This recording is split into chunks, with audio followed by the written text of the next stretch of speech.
Reason number 10. We use design frameworks from billion-dollar digital products. To put it simply, we don't reinvent the wheel at Appster. We focus on what has worked for other billion-dollar products and startups, and then we look at how those processes can be applied to your product.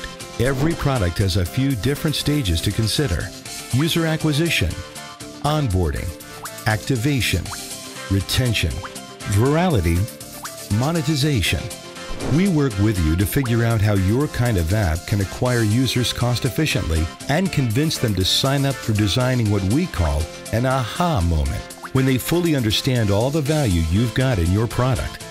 We'll also teach you about user funnels and how to optimize them throughout the process, as well as something called habitual dependence, which is the term we've coined to describe the process of building psychological dependence and addiction into an app.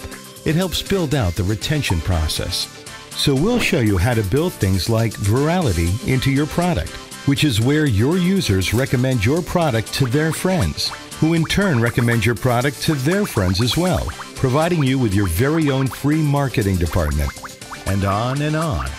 Basically, we take proven best practices from other billion-dollar startups and your competitors, if that's appropriate, and we mirror, polish, refine, and improve upon what they've done to make sure you have the best possible chance of generating real, tangible results. In terms of monetization, every business model has different key drivers that matter, and understanding what yours are as quickly as possible is absolutely critical to your success.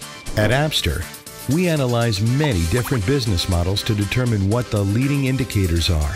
Leading indicators are basically things that happen from a user that drive success, but often you won't know exactly what your leading indicators are until at least a couple of months after launch. And that's why we work with you post-launch, so we can not only figure that out, but make the necessary improvements based on those metrics. So if you have a freemium business model, for example, we would work with you to implement product hacks, like involving onboarding, activation, habitual dependence, and social catalyst engines that support your unique key drivers for your unique business model.